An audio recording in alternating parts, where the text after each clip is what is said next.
Olá, meus amigos, olá, minhas amigas do Legislação Integrada. Aqui quem fala é o professor Bruno Valente. Nossa conversa de hoje é sobre o informativo de número 787 do STJ. Antes de mais nada, tá chegando aqui agora? Se inscreve no nosso canal no Spotify, Deezer, Apple Podcasts, Google Podcasts ou no YouTube e ativa o sininho para ficar sabendo sempre que tiver episódio novo. Nos segue também no Instagram, @legislação_integrada, onde todo dia tem novidade.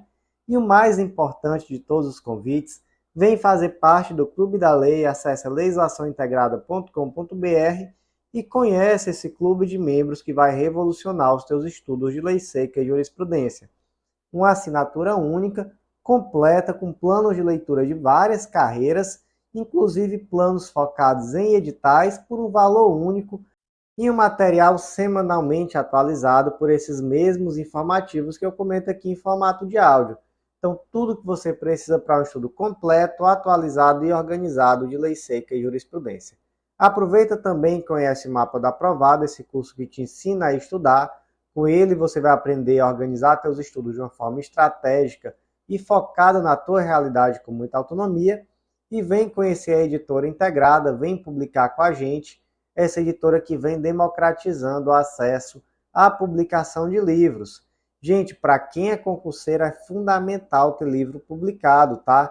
Quase todos os editais de concurso trazem livro publicado como título, então muito importante.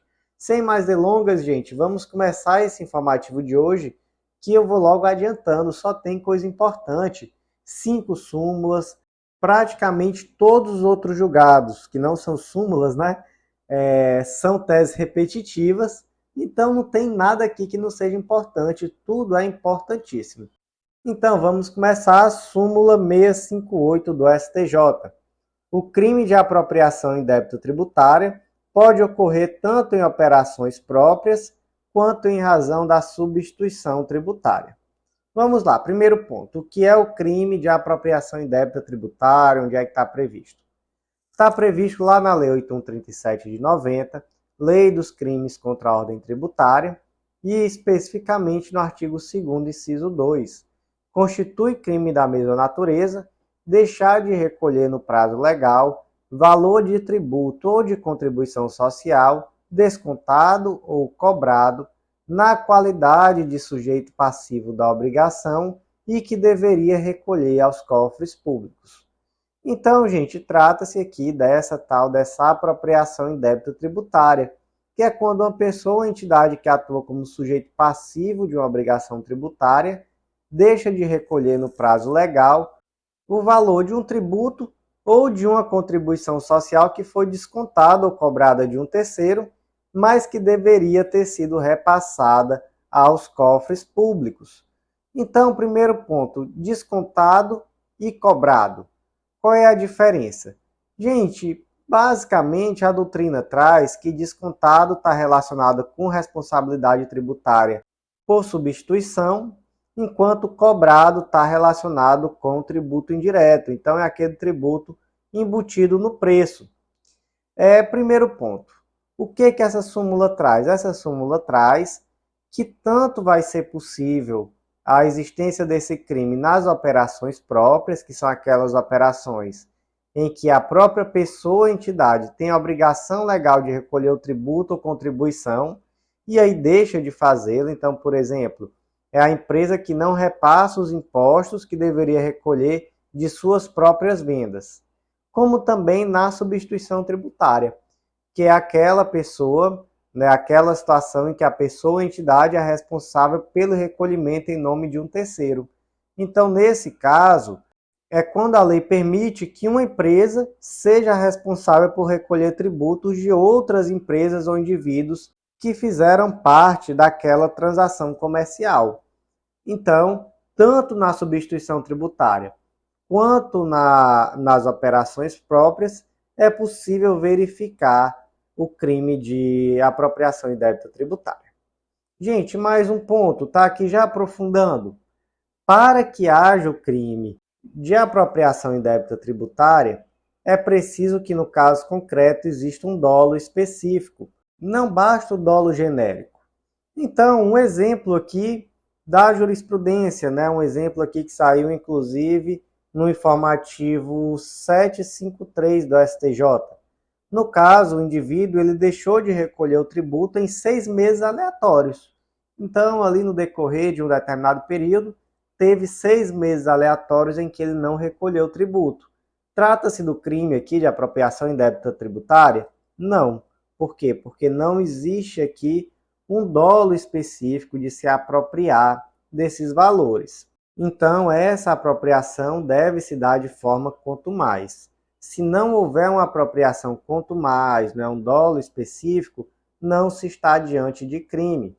E aí, gente, é bom que se diga que existia um entendimento jurisprudencial em sentido contrário, tá? Inclusive, eu trouxe aqui no material decisões da sexta turma da STJ, uma tese que foi fixada lá na edição 174 do Jurisprudência em Tese, era a tese 4.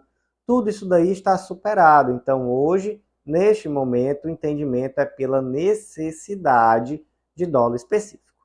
Então, vamos reler a súmula. O crime de apropriação indébita tributária pode ocorrer tanto em operações próprias como em razão de substituição tributária. Próxima súmula de hoje, são 5 súmulas, tá, gente?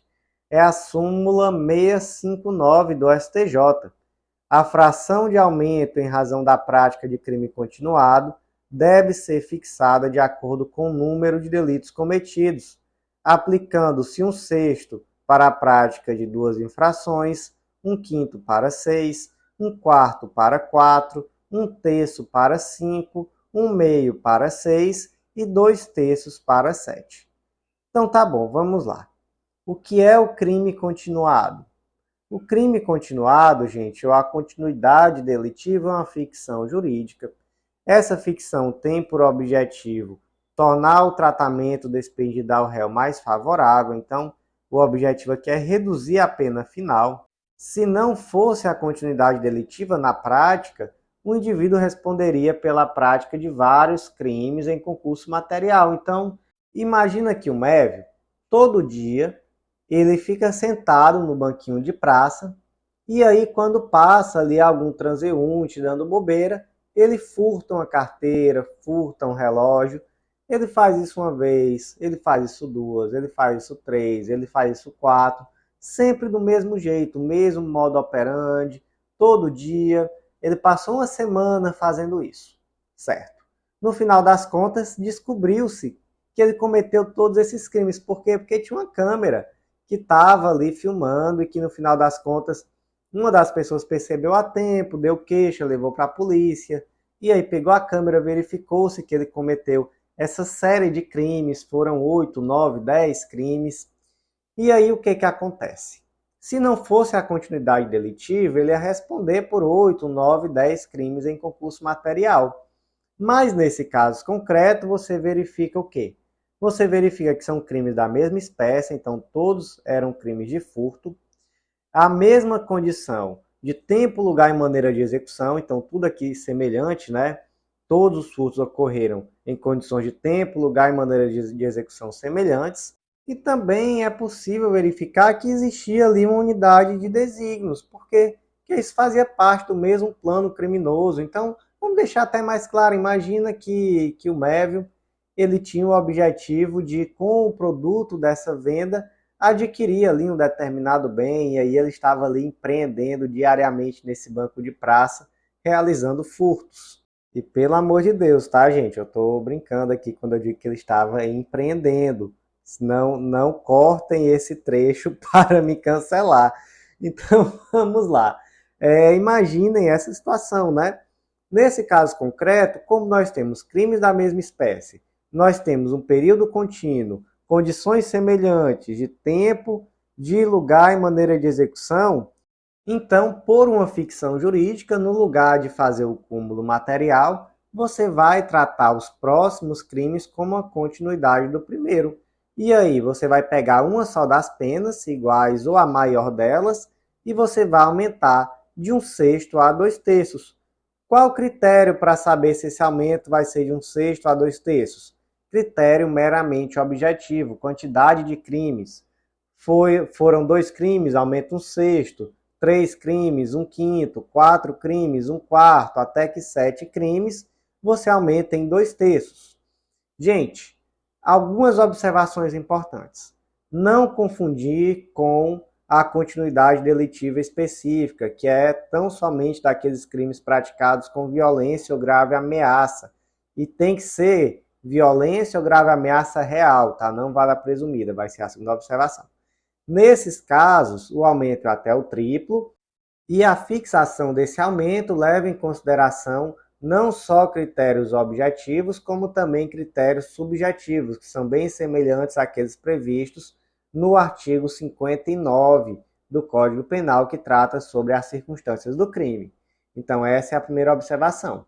Na continuidade delitiva específica, os critérios também são subjetivos. Na continuidade delitiva normal, na do CAPT, aí realmente se aplica aqui a súmula, o critério é meramente objetivo, quantidade de crimes. Segunda observação, tá, gente? A continuidade delitiva específica exige uma violência real. Então, não cabe, por exemplo, continuidade delitiva específica nos casos de crime de estupro de vulnerável, sem que haja, no caso concreto, uma violência real ou sem que haja uma grave ameaça real. Então, no crime de estupro de vulnerável, via de regra, como essa violência ou grave ameaça não é real, mas sim presumida, a continuidade delitiva é a simples, tá? Inclusive, temos muita jurisprudência no sentido de que, não sendo possível delimitar a quantidade de crimes, mas havendo indícios suficientes de que esses crimes ocorreram em grande frequência, então, por exemplo, aquele tio que sempre que a mãe saía de casa, ele se aproveitava e abusava da criança que ali ficava, e ele fazia isso repetidamente, mas não tem como saber quantas vezes. Nesse caso, é possível aplicar o aumento da continuidade delitiva no máximo, em 2/3. Tem também jurisprudência que diz acima do mínimo legal, mas tem jurisprudência que diz no máximo. Então, aqui um exemplo muito interessante, um aprofundamento da matéria, tá? Como é que ficou aqui a súmula? Súmula 659 do STJ. A fração de aumento em razão da prática de crime continuado deve ser fixada de acordo com o número de delitos cometidos, aplicando-se 1/6 para a prática de 2 infrações, 1/5 para 3, 1/4 para 4, 1/3 para 5, 1/2 para 6 e 2/3 para 7 infrações.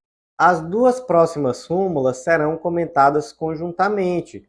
Súmula 660 do STJ. A posse pelo apenado de aparelho celular ou de seus componentes essenciais constitui falta grave. Súmula 661 do STJ. A falta grave prescinde, ou seja, dispensa da perícia do celular apreendido ou de seus componentes essenciais. Sempre que tiver prescinde, gente, muito cuidado, prescinde é dispensa, tá? Então vamos lá. Primeiro ponto, o que é falta disciplinar? É uma falta de natureza administrativa, elas podem ser leves, médias ou graves, conforme está previsto lá no artigo 49 da Lei 7.210 de 84, a Lei de Execução Penal. E o artigo 50 traz especificamente quais são as faltas graves. Quais são os efeitos, gente, do cometimento de uma falta grave? Então, nós temos, por exemplo, a perda de dias remidos, a regressão de regime e etc. São várias as consequências para o apenado caso ele cometa uma falta grave. E aí nós devemos ter uma visão crítica em relação à previsão acerca da falta grave na Lei de Execução Penal, porque nós temos, por exemplo, algumas questões que, sob uma visão crítica, podem ser tidas como inconstitucionais. Não que essa seja a posição do STF ou do STJ, tá? Mas são teses defensoriais de grande relevância. Então, por exemplo, temos uma previsão na Lei de Execução Penal de que pune-se na falta grave a tentativa como falta grave consumada. Então, aqui nós temos, de fato, uma previsão muito questionável. Além disso, nós temos que ter em mente que os efeitos decorrentes do reconhecimento de uma falta grave são extremamente danosos, podem levar à privação de liberdade, inclusive, então, por exemplo, com a regressão de regime, mas não se exige trânsito em julgado por exemplo, da ação penal. Então, o indivíduo cometeu uma falta grave decorrente do cometimento de outro crime.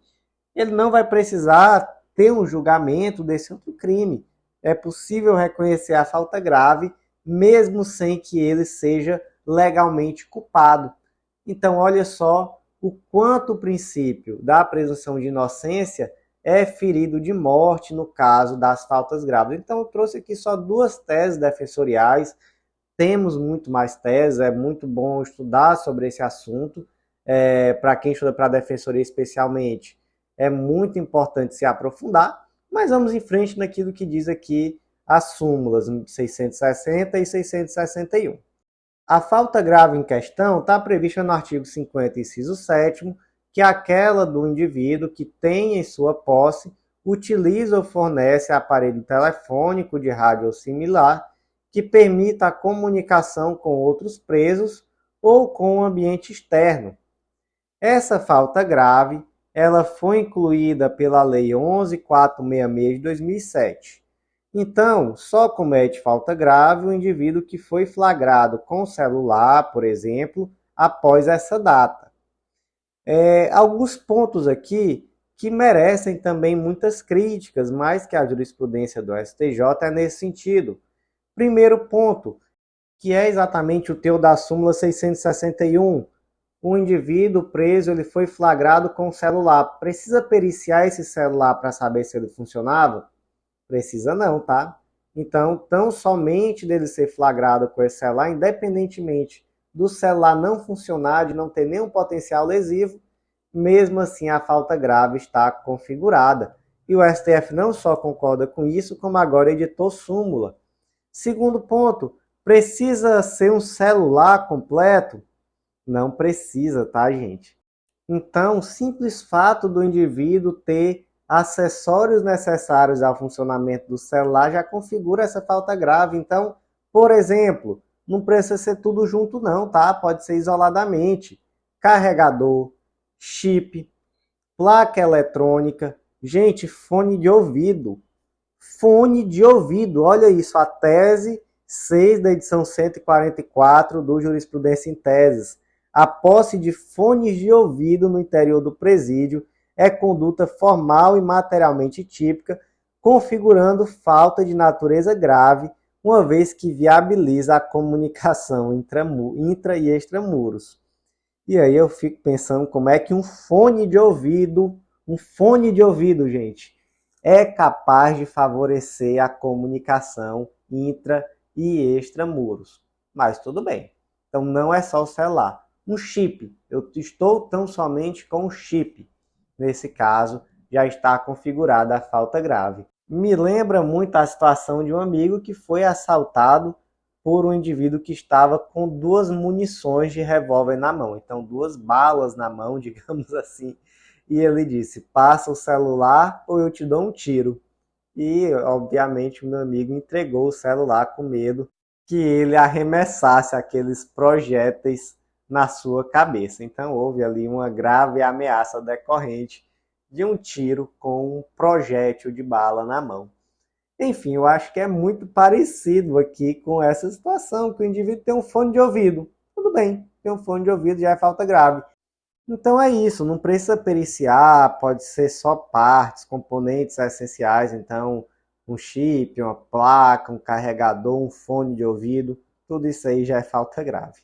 Então como é que ficaram aqui as súmulas? A posse pelo apenado de aparelho celular e de seus componentes essenciais constitui falta grave.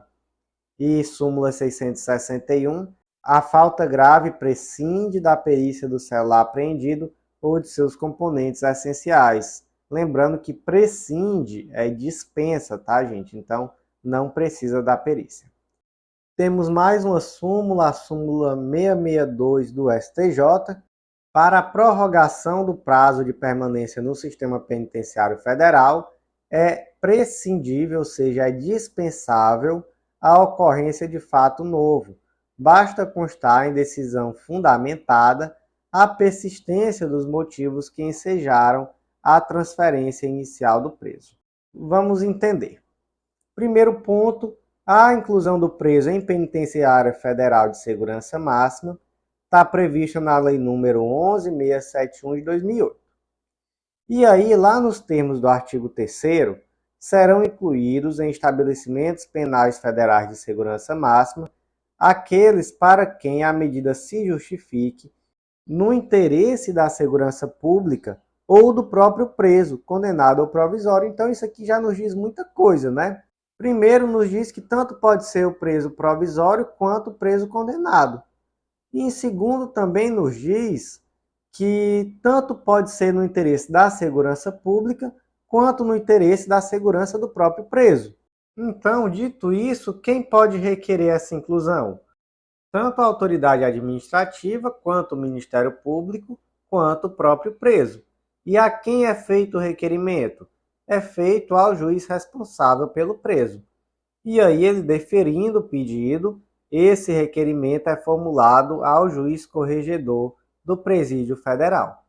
E aí, esse juiz corregedor do Presídio Federal deve verificar se o pedido está em ordem, se o pedido é legal, e aí, sendo legal o pedido, deve deferir. Então, não é possível esse juiz federal corregedor avaliar a fundamentação, né, o valor da fundamentação apresentada, ele só avalia a legalidade. Qual o prazo de permanência desse preso no Presídio Federal de Segurança Máxima? Antes era de 360 dias renováveis, antes da Lei 13.964 de 2019. Agora o prazo é de até 3 anos, renovável por iguais períodos. Então, olha só, iguais períodos. Então, não é renovável uma única vez, não. Vamos ler aqui o artigo 10, parágrafo 1º. O período de permanência será de 3 anos, renovável por iguais períodos, quando solicitado motivadamente pelo juízo de origem, observados os requisitos da transferência e se persistirem os motivos que a determinaram. Então, gente, eu acho que isso daqui, o texto da lei é muito claro, né, nesse sentido. Então, veja só, não precisa uma motivação nova, basta persistir o motivo que motivou a primeira inclusão. Então, olha só o que diz a súmula 662 do STJ. Para a prorrogação do prazo de permanência no sistema penitenciário federal, é dispensável, né, é prescindível, a ocorrência de fato novo. Basta constar em decisão fundamentada a persistência dos motivos que ensejaram a transferência inicial do preso. Finalizadas as 5 novas súmulas, vamos agora para os temas repetitivos, e são vários temas repetitivos nesse informativo. Vamos lá. O primeiro tema repetitivo foi inserido no Código Civil, é o tema 1109, e a tese ficou da seguinte forma: não ocorre renúncia tácita à prescrição a ensejar o pagamento retroativo de parcelas anteriores à mudança de orientação jurídica, quando a administração pública, inexistindo lei que, no caso concreto, autorize a mencionada retroação, reconhece administrativamente o direito pleiteado pelo interessado. Então, gente, vamos imaginar aqui uma situação concreta. Imagina que a administração pública tem um entendimento consolidado no sentido de que uma determinada categoria não tem direito à contagem especial de tempo para fim de aposentadoria. Gente, vamos pensar aqui quais seriam os efeitos práticos caso esse tempo especial fosse reconhecido. Nós teríamos, em primeiro lugar, a possibilidade dessa pessoa se aposentar mais cedo ou dela continuar trabalhando, mas receber um abono permanência, não seria isso? Seria isso. Tá bom. Agora suponha que mais lá na frente a administração pública mudou de posicionamento, então foi emitido um parecer técnico, enfim, passou-se dali para frente a aceitar que essas determinadas categorias tivessem acesso à aposentadoria especial. E aí, nesse caso, quem ainda não tinha requerido administrativamente passou a requerer, né, essa aposentadoria especial. E então passou-se a deferir. Mas aí imagina que uma determinada pessoa teria direito a receber um abono permanência de um período que seria longo, não é? E em virtude desse novo posicionamento da administração, ele resolveu correr atrás desse direito, mas havia verbas que já estavam prescritas. Então, na prática, se reconheceu esse direito, mas ao se reconhecer, se percebeu que tinham valores aí que já eram muito e muito antigos.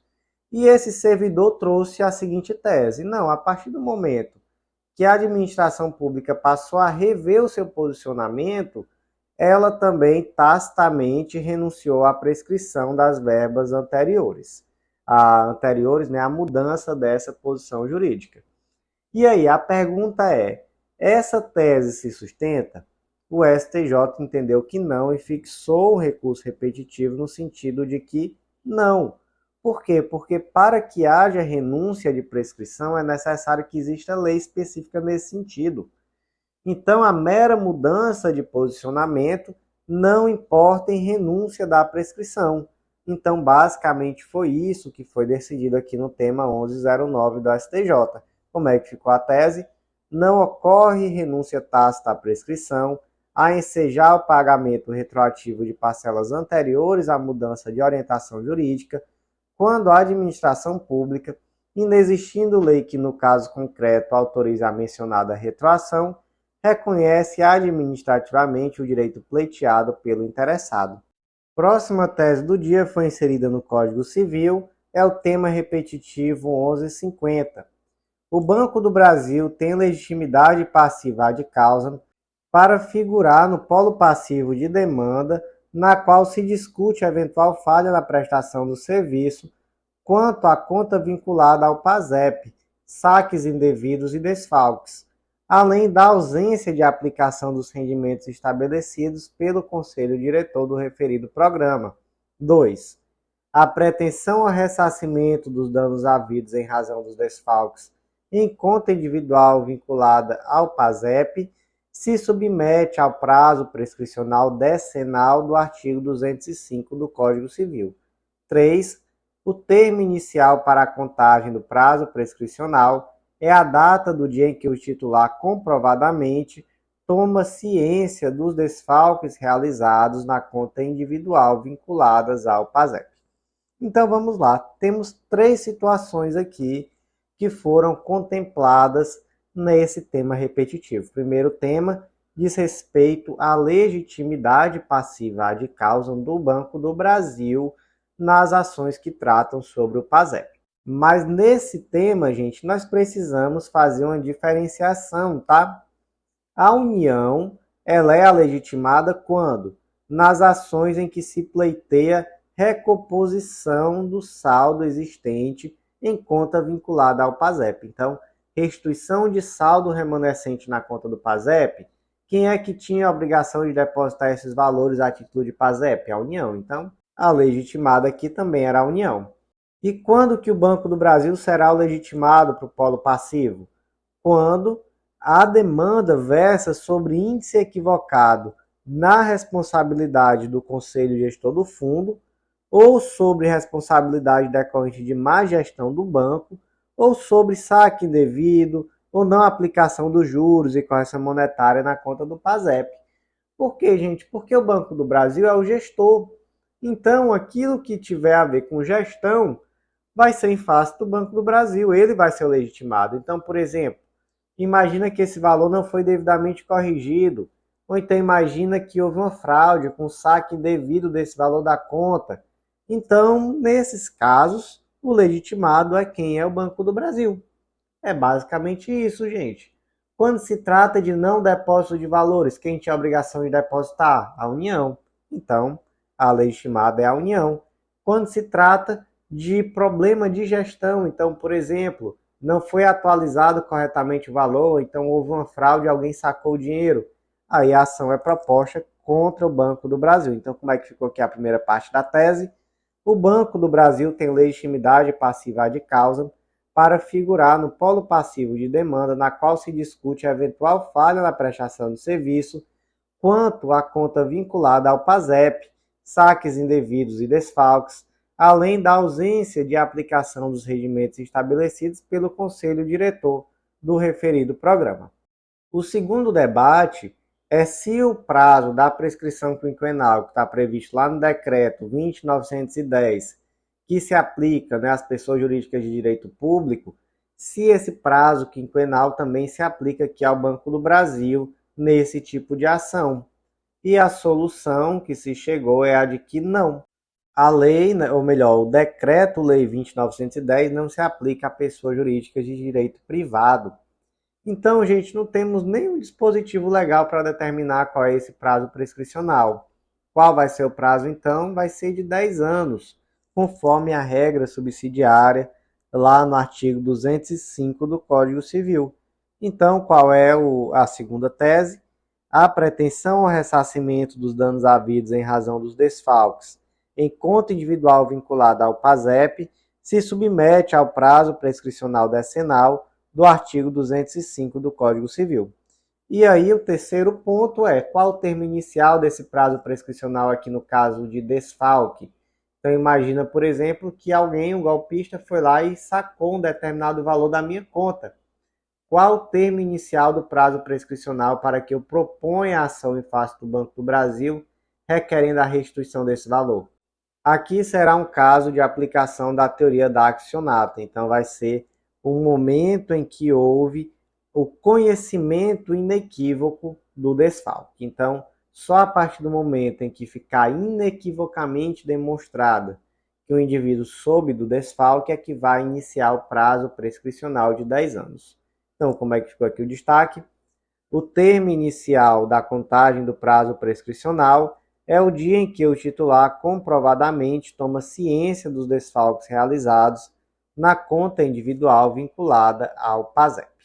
O próximo julgado do dia foi inserido no Decreto-Lei 9760 de 46, é uma tese repetitiva, o tema 1199, e a tese ficou da seguinte forma: nos procedimentos de demarcação de terrenos de marinha, é válido o ato de chamamento de interessados certos ou incertos à participação colaborativa com a administração, formalizado exclusivamente por meio de edital, desde que o ato tenha sido realizado no período de 31 de 5 de 2007 até 28 de 3 de 2011, em que produziu efeitos jurídicos a alteração legislativa do artigo 11 do Decreto-Lei 9760 de 46, promovida pelo artigo 5º da Lei 11.481 de 2007. Gente, vamos lá, vamos entender aqui essa situação. Basicamente, antes da Lei número 11.481 de 2007, existia uma previsão legal no sentido de que, nesse caso aqui dos terrenos de marinha, quando houvesse um procedimento de demarcação, era necessário que os eventuais interessados incertos fossem intimados por meio de edital, mas aqueles interessados certos deveriam ser pessoalmente intimados. Beleza. Acontece que a Lei 11.481 de 2007, ela trouxe a possibilidade de todos serem citados por edital, tanto certos quanto incertos. Veio então a ADI 4264 de Pernambuco.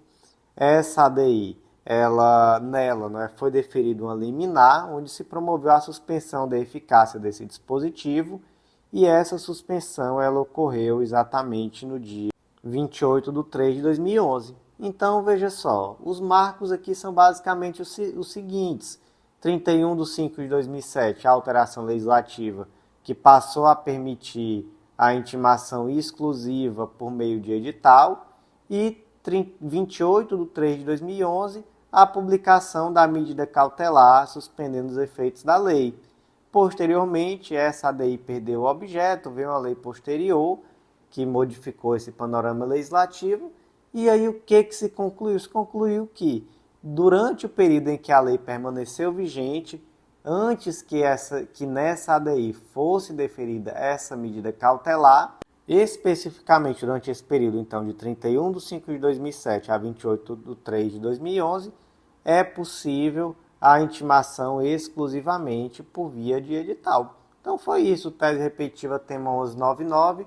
Nos procedimentos de demarcação de terrenos de marinha, é válido o ato jurídico de chamamento de interessados certos ou incertos à participação colaborativa com a administração, formalizado exclusivamente por meio de edital, desde que o ato tenha sido praticado no período de 31 de 5 de 2007 até 28 de 3 de 2011, em que produziu efeitos jurídicos a alteração legislativa do artigo 11 do Decreto-Lei 9760 de 46, promovido pelo artigo 5º da Lei 11.481 de 2007.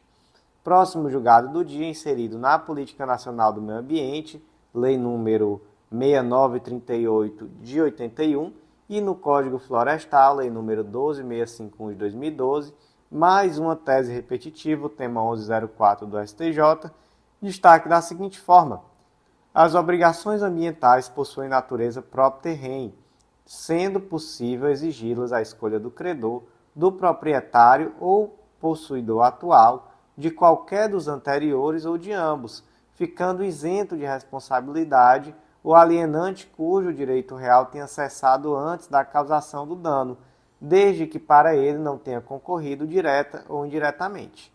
Gente, então vamos lá. Primeiro ponto. A obrigação ambiental ela tem natureza ambulatória ou natureza propter rem. Isso significa que aquele indivíduo que em qualquer momento adquire essa propriedade, existindo dano, mesmo que previamente, ele também será responsabilizado. Esse é o primeiro ponto. O segundo ponto é que existe uma responsabilidade ambiental decorrente da omissão. Então, se em algum momento você adquire um determinado imóvel e nesse imóvel existe um dano ambiental, você tem o dever legal de reparar esse dano. Então, essas são as duas premissas do julgado. Então, com base nisso, nós podemos compreender o quê? Que aquele indivíduo que ele já foi proprietário de um determinado imóvel onde existia um dano ambiental, ele vai ser responsabilizado. Então, eu vou trazer aqui 2 exemplos, ou 3 exemplos talvez. Vamos lá. Imagina que o João, ele praticou um dano ambiental e aí ele vendeu o imóvel para o Pedro. Verificou-se, então, nesse momento, algum tempo depois, a existência desse dano ambiental. Quem pode ser responsabilizado nesse caso? João e Pedro. Ambos poderão ser responsabilizados, responsabilidade inclusive solidária. Certo. Segunda situação. Imagina que o João causou um dano ambiental, ele vendeu para o Pedro e o Pedro vendeu esse imóvel depois para o Tiago. E aí só então verificou-se o dano ambiental. Quem pode ser responsabilizado? Os 3, gente. O segundo e o terceiro, por conta de uma responsabilidade decorrente da omissão, e o primeiro decorrente de uma ação que foi um dano ambiental. Agora vamos para o terceiro exemplo. Imagina que o João vendeu um terreno para o Tiago praticou um dano ambiental, vendeu o terreno para o Pedro. Quem pode ser responsabilizado? Nesse caso, só o Tiago e o Pedro. Por quê? Porque o João, quando ele foi proprietário, o dano ambiental não existia. Então, ele também não tem como ser responsabilizado por algo que vai acontecer futuramente pelo novo proprietário. Então, aí realmente, nessa hipótese, não existe responsabilidade ambiental.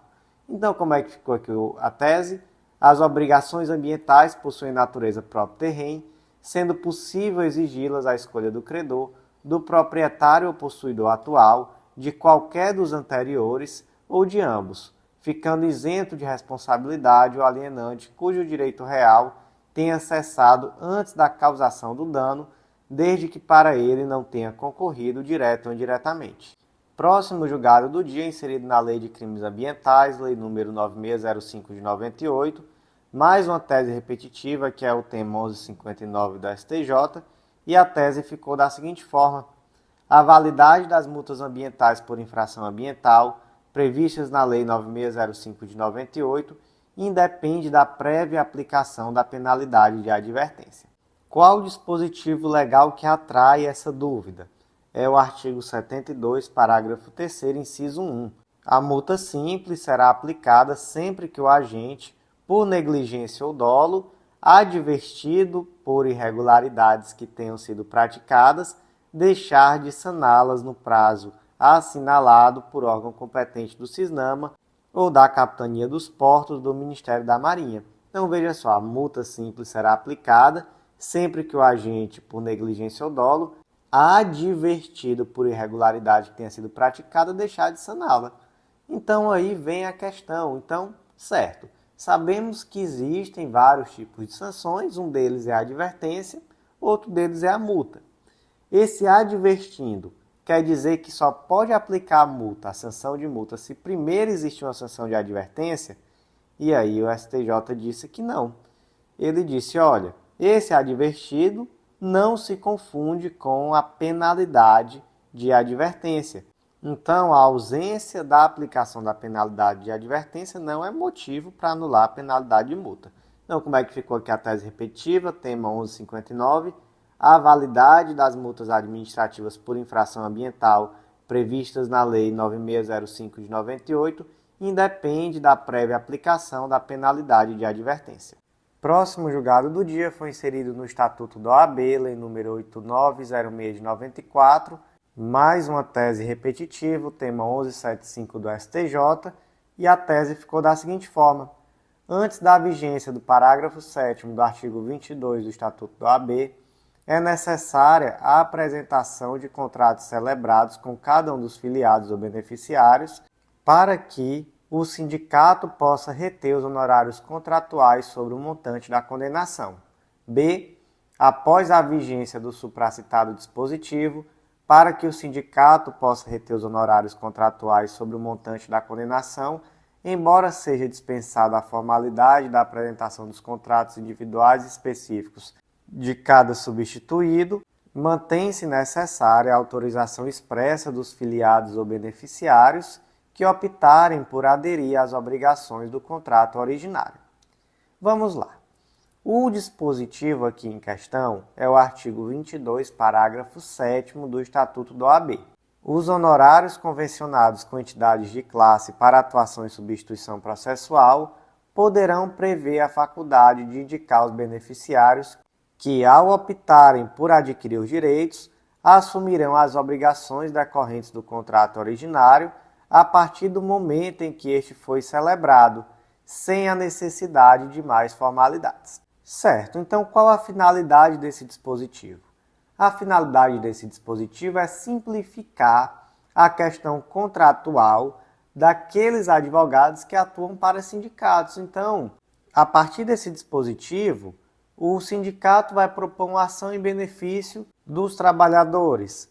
Não é mais necessário que se celebre um contrato com cada um desses com o objetivo de tratar sobre como será regulada a questão dos honorários. Então, na verdade, a partir de então, basta que haja uma autorização de cada um desses empregados, de cada um desses beneficiados, no sentido de aderir àquele contrato que já previamente existe. Então, qual é a conclusão? A conclusão é que a nova norma ela dispensou a necessidade de um contrato específico para cada um daqueles trabalhadores. E ele facultou a adesão coletiva nos termos do negócio jurídico principal. Mas ele não dispensou a autorização expressa dos integrantes da categoria. Então tem que existir uma adesão voluntária desses trabalhadores àquelas previsões contratuais. Então, sem essa autorização, não é possível realizar a retenção dos honorários estabelecidos no contrato originário. E esse era o debate, tá? Então levantava-se a tese de que não seria necessária essa adesão expressa. Mas realmente o entendimento do STJ, inclusive aqui em tese vinculante, foi no sentido de que é necessária sim essa autorização expressa. Então como é que ficou aqui a tese? Antes da vigência do artigo 22, parágrafo 7º do Estatuto da OAB, que foi lá em 5 de outubro de 2018, é necessária a apresentação dos contratos celebrados com cada um dos filiados ou beneficiários para que o sindicato possa reter os honorários contratuais sobre o montante da condenação. B. Após a vigência do supracitado dispositivo, para que o sindicato possa reter os honorários contratuais sobre o montante da condenação, embora seja dispensada a formalidade de apresentação dos contratos individuais e específicos de cada substituído, mantém-se necessária a autorização expressa dos filiados ou beneficiários que optarem por aderir às obrigações do contrato originário. Próximo julgado do dia foi inserido na Lei 9656 de 98, Lei dos Planos de Saúde, Mais uma tese repetitiva, que é o tema 1069 do STJ, e a tese ficou da seguinte forma: é de cobertura obrigatória pelos planos de saúde a cirurgia plástica de caráter reparador funcional indicada pelo médico assistente em paciente pós-cirurgia bariátrica, visto ser parte decorrente do tratamento da obesidade mórbida.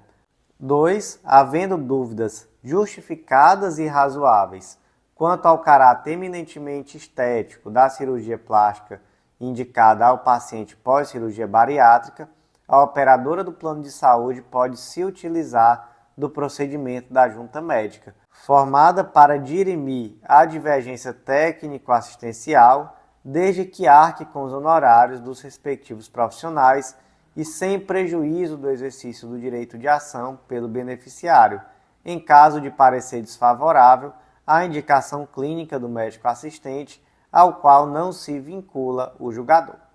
Vamos lá, gente. Primeiro ponto. O artigo 10, inciso 2 da Lei dos Planos de Saúde diz que o plano referência ele não tem cobertura obrigatória de procedimentos clínicos ou cirúrgicos para fins estéticos, bem como órteses e próteses para o mesmo fim. Certo. Agora vem a questão. Isso exclui a necessidade do plano base cobrir a cirurgia bariátrica, especialmente quando estamos falando aqui de uma questão de saúde, então de obesidade ou mesmo obesidade mórbida? Não exclui, né, gente? O plano de saúde ele precisa sim cobrir essa cirurgia bariátrica. Mas acontece, gente, que especialmente naqueles casos em que há obesidade mórbida, mesmo após a cirurgia bariátrica, é necessária algum tipo de cirurgia complementar. E normalmente uma cirurgia complementar que muitas vezes é necessária é a cirurgia que visa retirar o excesso de pele.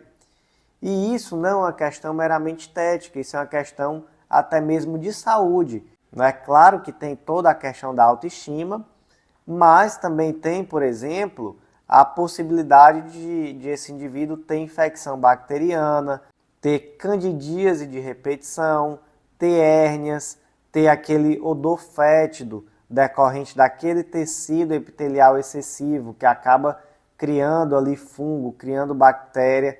Então, existe um problema de saúde decorrente da não realização dessa cirurgia complementar. Mas aí, gente, é aquela coisa. Tem caso em que não é necessário. Então, tem caso, por exemplo, o indivíduo ele é obeso, ele realizou a cirurgia bariátrica e ele não ficou com excesso de pele, então nem é necessário. Tem caso que até poderia ser feito, mas por questão meramente estética. E tem aquele caso extremo em que é uma questão de saúde assim extremamente clara. O indivíduo ele tinha obesidade mórbida, ficou muito tecido sobrando e não existe dúvida. Mas vocês percebem que existe uma zona cinzenta? Então tem aquela situação também que é razoável que um médico, por exemplo, veja e diga, olha, que eu acho que já é uma questão de saúde. E outro médico veja e diga, não, aqui eu acho que ainda seria uma questão meramente estética. Existe uma zona cinzenta. E aí o que acontece? Nesse caso de zona cinzenta, o plano pode simplesmente negar? Não pode, tá? Nesse caso, o plano tem que se valer do procedimento da junta médica. Junta médica é essa que vai ser composta por 3 médicos que vão ser escolhidos por consenso. Um vai ser o médico que fez o tratamento, né, o médico indicado pelo indivíduo. O outro médico vai representar o plano de saúde e tem um médico desempatador. Então essa seria a junta médica. E aí, de fato, se a junta médica entender que não é necessário, que se trata ali de uma cirurgia meramente estética, aí sim o plano de saúde ele pode negar. Mas, obviamente, existe mesmo assim a possibilidade de judicialização e mesmo assim não existe uma vinculação do juiz à decisão dessa junta médica.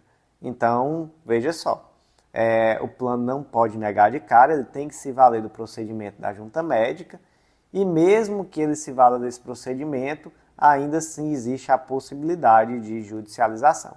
Então, como é que ficou aqui a tese? é de cobertura obrigatória pelos planos de saúde a cirurgia plástica de caráter reparador ou funcional indicado pelo médico assistente em paciente pós-cirurgia bariátrica, visto ser parte decorrente do tratamento da obesidade mórbida. 2. Havendo dúvidas justificadas e razoáveis quanto ao caráter eminentemente estético da cirurgia plástica indicada ao paciente pós-cirurgia bariátrica, a operadora de plano de saúde pode se utilizar do procedimento da junta médica, formada para dirimir a divergência técnico-assistencial, desde que arque com os honorários dos respectivos profissionais e sem prejuízo do exercício do direito de ação pelo beneficiário em caso de parecer desfavorável à indicação clínica do médico assistente, ao qual não se vincula o julgador. O próximo julgado do dia foi inserido no Código Penal e é mais uma tese repetitiva, o tema 1143, e a tese ficou da seguinte forma: o princípio da insignificância é aplicável ao crime de contrabando de cigarros quando a quantidade apreendida não ultrapassar 1.000 maços, seja pela diminuta reprovabilidade da conduta, seja pela necessidade de se dar efetividade à repressão e ao contrabando de grande vulto, excetuada a hipótese de reiteração da conduta, circunstância apta a indicar maior reprovabilidade e periculosidade social da ação. Vamos lá, gente. Crime de contrabando. Em primeiro lugar, está previsto lá no artigo 334-A do Código Penal, importar ou exportar mercadoria proibida. Tem reclusão de 2 a 5 anos. Ok, então nesse caso do cigarreiro, né, aquela pessoa que traz cigarro do exterior sem passar pelo trâmite tributário normal, essa pessoa ela comete um crime de contrabando. E aí, gente, só uma curiosidade, tanto faz se é aquele cigarro de fabricação estrangeira ou mesmo aquele cigarro que foi produzido no Brasil, exportado para o Paraguai, por exemplo, ou qualquer outro país que seja, e se está fazendo a reentrada dessa mercadoria. Por quê? Porque esse produto que é exportado, ele não paga uma série de impostos para que ele seja exportado com valor mais competitivo. Então, não é possível você realizar a reentrada desse produto no Brasil sem pagar os impostos devidos. E aí não faz diferença se foi produzido no Brasil, se foi produzido fora, sempre aqui, no caso do cigarro, vai ser crime de contrabando. Tá, primeiro ponto é esse. Segundo ponto, princípio da insignificância. O que é isso? O princípio da insignificância é uma causa supralegal de exclusão da tipicidade material. Tipicidade material, professor? Sim, porque a tipicidade formal é aquela mera adequação da conduta ao fato típico. Então, é você adequar a conduta àquilo que está escrito na lei. Mas a tipicidade material, ela tem a ver com a questão de que o Código Penal se dispõe tão somente a tratar daqueles casos de grande relevância social. Então, não cabe ao direito penal se preocupar com bagatela. Então, se a lesão é ínfima, não cabe ao direito penal se preocupar com isso e, portanto, a conduta, ainda que possa ser formalmente típica, ela não é materialmente típica. Certo. Se aplica o princípio da insignificância em crime contra a administração pública? Em regra, não. Tem exceções? Tem. Inclusive, temos uma exceção bem conhecida, que é a do crime de descaminho, onde, se o valor sonegado for de até R$ 20.000, é possível aplicar o princípio da insignificância. Mas é muito comum, gente, tem até muita tabelinha em material que coloca assim, ó, crime de descaminho, cabe insignificância? Cabe. Crime de contrabando, cabe? Não, não cabe. Por quê? Porque aqui se trata de mercadoria proibida, então aqui não é uma finalidade meramente arrecadatória, aqui é questão de saúde pública, etc, etc. Tá certo? Tá. De fato, em regra, não cabe princípio da insignificância no crime de contrabando. Mas o STJ trouxe aqui uma situação específica em que é possível. Quando? No contrabando de até 1.000 maços de cigarro. E se entendeu isso até por uma política criminal, tá? Se percebeu que era de longe o maior número de autuações, mas que isso respondia a um volume ínfimo, perto daquilo que eram as grandes apreensões. Então se percebeu que, olha, a gente está perdendo aqui esforço em autuações muito pequenas, de até 1.000 maços, e o grande contrabando está passando. Então, seria melhor focar nossos esforços no combate a esse grande contrabando. Gente, no final das contas foi isso, tá? No final das contas foi isso. Então, se fixou, né, que sendo uma quantidade inferior a 1.000 maços é possível aplicar o princípio da significância, mas, obviamente, temos que ver a questão da reiteração delitiva. Havendo reiteração delitiva, não, aí realmente não se aplica o princípio da significância. E outra coisa, foram modulados os efeitos, tá? Então, isso só se aplica àquela ação que está em andamento. Ação transitada e julgada com condenação, em relação a essa daí, não se aplica a tese fixada. Então, não seria possível uma ação rescisória para fazer aplicar essa tese. Como é que ficou, gente? Então, aqui o destaque. O princípio da insignificância é aplicável ao crime de contrabando de cigarros quando a quantidade apreendida não ultrapassar 1.000 maços, seja pela diminuta reprovabilidade da conduta, seja pela necessidade de se dar efetividade à repressão e ao contrabando de vulto, excetuada a hipótese de reiteração da conduta, circunstância apta a conferir maior reprovabilidade e periculosidade social da ação. Próximo julgado do dia é mais uma tese repetitiva, o tema 1114 do STJ, e a tese foi inserida no Código de Processo Penal e ficou da seguinte forma: o interrogatório do réu é o último ato da instrução criminal. A inversão da ordem prevista no artigo 400 tangencia somente a oitiva das testemunhas e não o interrogatório. O eventual reconhecimento da nulidade se sujeita à preclusão, na forma do artigo 571, incisos 1 e 2 do Código de Processo Penal, e à demonstração de prejuízo para o réu. Então, gente, vamos lá. A situação aqui é mais ou menos a seguinte: imagina que uma determinada testemunha vai ser ouvida por carta precatória. Foi emitida essa carta precatória. O que diz o 221, parágrafo 1º? Que a expedição da carta precatória não suspenderá a instrução criminal. Então, gente, nesse caso aqui específico, não é necessário parar a instrução criminal para esperar essa carta precatória voltar. Então, não importa se é uma testemunha de defesa, se é uma testemunha de acusação, a instrução ela pode correr normalmente, com oitiva de testemunhas. Então, é por isso que, nesse caso, é possível existir uma inversão da ordem prevista no artigo 400 do Código de Processo Penal para a oitiva de testemunha. Qual é a ordem que está prevista no artigo 400 do Código de Processo Penal? Primeiro, você faz a tomada da declaração do ofendido, depois a inquirição das testemunhas de acusação, depois inquirição de testemunhas de defesa, depois esclarecimento dos peritos, depois acariações, depois reconhecimento de pessoas e coisas e, por último, o interrogatório do acusado. Certo, gente. O que é possível inverter no caso de uma carta precatória pendente? É tão somente a ordem de inquirição das testemunhas de defesa e de acusação. O restante, gente, não dá para inverter, até porque olha só como é que está aqui no artigo 400.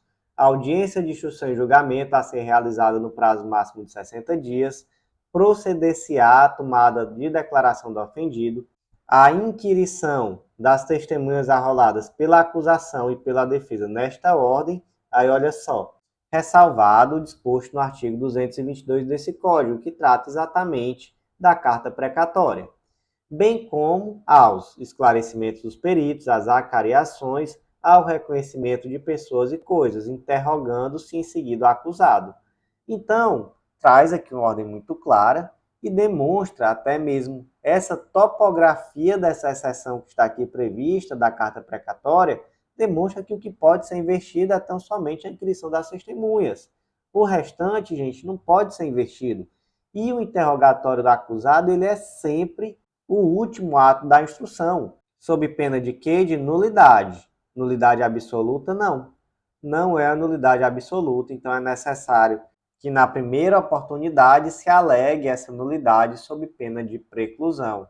Inclusive, existia entendimento em sentido contrário, mas esse entendimento foi superado. Neste momento, se entende que se trata de uma nulidade relativa, e agora isso ficou ainda mais claro com essa tese repetitiva. Então, como é que ficou a tese repetitiva?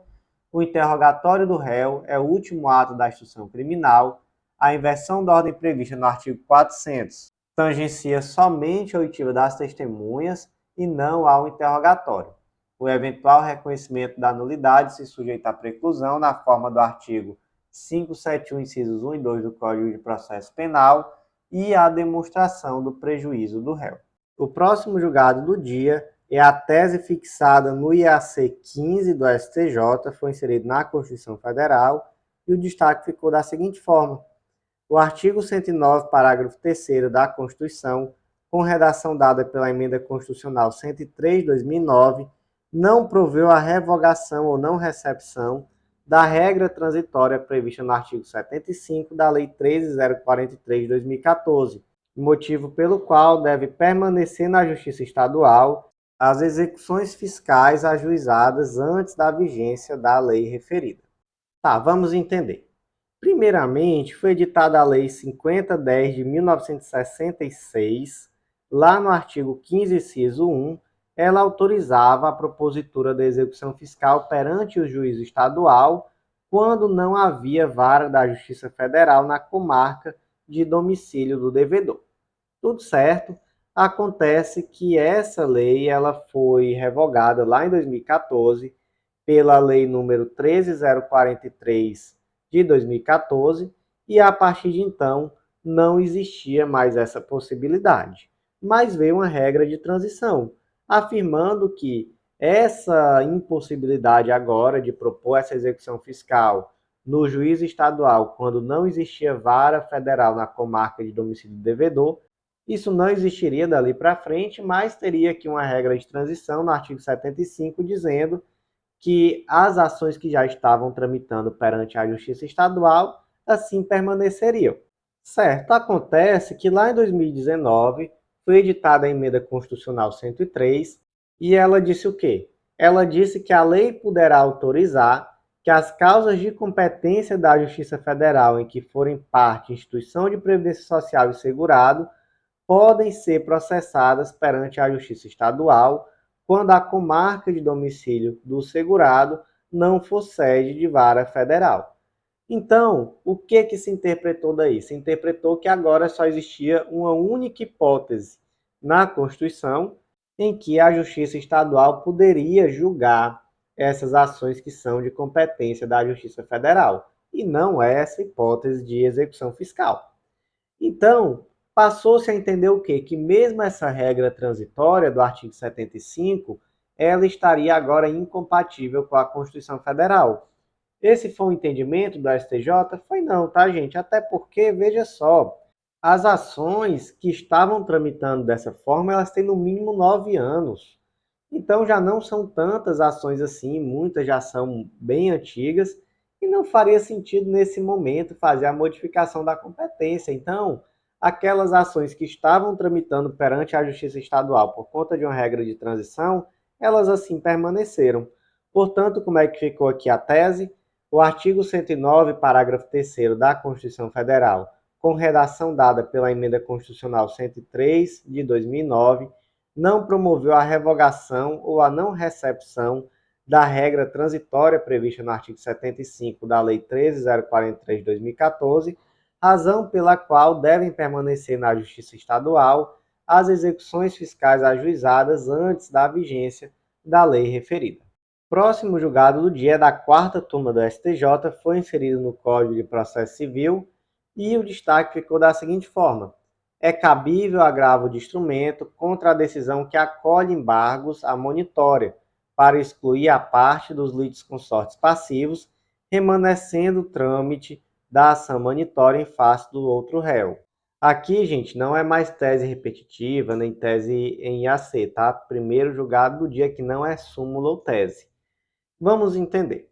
O artigo 1015, inciso 7º, diz que cabe agravo de instrumento contra as decisões interlocutórias que versem sobre exclusão de litisconsorte. Certo? Então, um determinado litisconsorte foi excluído. Nesse caso, qual é o recurso cabível? Agravo de instrumento. Ah, mas foi uma ação monitória, muda alguma coisa? Não, não muda. O problema é que o indivíduo aqui, à parte, ele entendeu que o recurso cabível seria a apelação. Com base em quê? com base no artigo 702, parágrafo 9º. Cabe apelação contra a sentença que acolhe ou rejeita embargos. E aí, nesse caso, ele entendeu que essa sentença acolheu o embargo com o objetivo de quê? De excluir uma das partes da ação monitória. Então, gente, o que o STJ entendeu? Entendeu que ele estava errado, que não, de fato, seria um agravo de instrumento e não apelação. Mas entendeu também que não existia erro grosseiro e por isso aplicou aqui o princípio da fungibilidade recursal. Então, como é que ficou aqui o destaque do julgado? É cabível agravo de instrumento contra a decisão que acolhe embargos à monitória para excluir a parte dos litisconsortes passivos, remanescendo o trâmite da ação monitória em face de outro réu. Próximo julgado do dia foi inserido no Código Penal, é da 5ª turma do STJ, e o destaque ficou da seguinte forma: a efetiva restrição à liberdade das vítimas é dispensável para a configuração do crime de redução à condição análoga a escravo. Primeiro ponto, tá, gente? O termo aqui foi prescindível. Prescindível é sinônimo de dispensável, tá? Então, a restrição da liberdade das vítimas é prescindível à configuração do crime de redução à condição análoga de escravo. Onde é que está esse crime? Lá no artigo 149 do Código Penal, reduzir alguém à condição análoga à de escravo. Aí, olha só, quer submetendo a trabalhos forçados ou a jornada exaustiva, quer sujeitando a condições degradantes de trabalho, quer restringindo por qualquer meio sua locomoção em razão de dívida contraída com o empregador ou preposto. Então veja só para complementar, tá, é um crime com pena de reclusão de 2 a 8 anos e multa, além da pena correspondente à violência.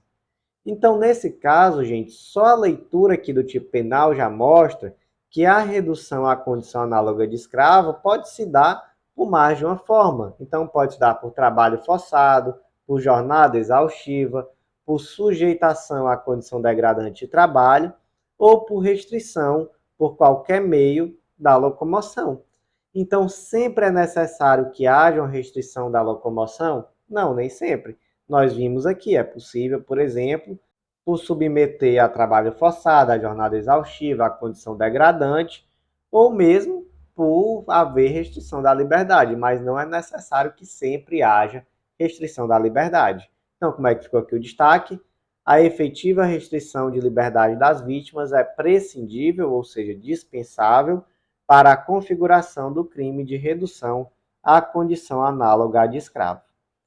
Próximo julgado do dia, que é também o último julgado de hoje, é da 6ª turma do STJ, foi inserido no Código Penal e o destaque ficou da seguinte forma: não cabe a distinção realizada no julgamento do RESP 1.977.165 do Mato Grosso do Sul, caso de 2 jovens namorados cujo relacionamento tinha aquiescência dos genitores da vítima, sobrevindo um filho, na hipótese em que há consentimento da responsável legal, o que impossibilita qualquer relativização da presunção de vulnerabilidade de menor de 14 anos no crime de estupro de vulnerável. Crime de estupro de vulnerável, está lá no artigo 217-A, ter conjunção carnal ou praticar outro ato libidinoso com menor de 14 anos, pena reclusão de 8 a 15 anos. Então vamos lá, primeiro ponto. Para que se verifique o crime de estupro de vulnerável, não é necessária a conjunção carnal, basta a existência de algum ato libidinoso. Segundo ponto, é indiferente que haja consentimento da criança ou adolescente. Também é indiferente a orientação sexual desse adolescente ou se esse adolescente já teria tido alguma relação sexual anterior. Tudo isso é indiferente. Então, sobre o tema, é fundamental ver a súmula 593 do STJ e a tese repetitiva tema 918 do STJ. Certo, então nós vimos aqui que o regime é bem rígido, né? Não importa se houve consentimento, se havia prévia relação amorosa, se a vítima já tinha experiência sexual, nada disso importa, tá? Mas, gente, em uma situação muito específica, o STJ fez um distinguish. Nesse caso concreto, havia uma diferença de idade muito pequena, havia um relacionamento amoroso que era aceito pelos pais, sobreveio um filho e esse pai cuidava do filho efetivamente, ele arcava ali com a sua responsabilidade enquanto pai dessa criança, inclusive sendo registrado, vivendo com a criança e etc. Então, nesse caso específico, se entendeu que por estarem presentes todas essas peculiaridades, eu vou repetir, a diferença de idade era pequena, eles tinham um relacionamento anterior, os pais sabiam desse relacionamento e aceitavam, sobreveio um filho e esse filho foi reconhecido e era cuidado por esse pai. Então, nesse caso específico, o STJ entendeu que seria uma medida mais grave aplicar a pena, porque ele estaria, na verdade, privando o filho da presença do pai, e isso teria um efeito muito pior do que tolerar aquela situação. Então, se fez ali um distinguish. Mas, gente, esse distinguish, ele é excepcional, tá? Então, por exemplo, o STJ ele afastou o distinguish em uma situação semelhante quando não havia, naquele caso concreto, consentimento dos responsáveis legais e havia uma diferença de idade que era maior. Isso daí, por exemplo, constou lá no informativo 769 do STJ. E agora, no informativo de número 787, foi-se afastada também esse distinguish porque não existia consentimento da responsável legal. Então, no caso concreto, tinha tudo muito parecido, mas a responsável legal em nenhum momento aqueceu com esse relacionamento. Então, se entendeu que isso por si só já era suficiente para realizar o distinguish do distinguish, né? Então, para voltar para a regra geral. Então, gente, como é que ficou aqui o destaque? Não cabe a distinção realizada no julgamento do RESP 1.967.165 do Mato Grosso do Sul, caso dos dois jovens namorados cujo relacionamento tinha aquiescência dos genitores da vítima sobrevindo um filho, na hipótese em que não há consentimento da responsável legal, o que impossibilita a relativização da presunção de vulnerabilidade de menor de 14 anos no crime de estupro de vulnerável. Meus amigos, por hoje foi isso. Eu agradeço a você que ouviu até o final. Faço aquele convite, acesse legislaçãointegrada.com.br e vem conhecer o Clube da Lei, que eu tenho certeza que esse clube vai revolucionar os teus estudos. É um material super completo, semanalmente atualizado, e em uma única assinatura você tem acesso a vários planos de leitura de várias carreiras, inclusive planos focados em editais específicos. Tudo que você precisa para um estudo completo, atualizado e organizado de lei seca e jurisprudência e com de longe o melhor custo-benefício do mercado. Aproveita também e conhece o Mapa do Aprovado, esse curso que te ensina a estudar. E com ele você vai ter autonomia para organizar o teu próprio plano de estudos de uma forma super estratégica e pautada na tua realidade. Por último, conhece também a Editora Integrada, essa editora que vem ajudando tantos concurseiros a publicarem aquele livro que já estava ali na gaveta, às vezes uma monografia, um TCC, uma tese. E, gente, concurseiro tem que ter publicação, tá? Isso é fundamental em prova de títulos. Então, vem publicar com a gente, vem conhecer também a Editora Integrada. Meus amigos, por hoje foi isso. Informativo muito longo, um pouco cansativo, mas cheio de decisões importantes, muitas súmulas, muitas teses. Então, espero que tenha sido proveitoso. Aguardo vocês na próxima. Até lá!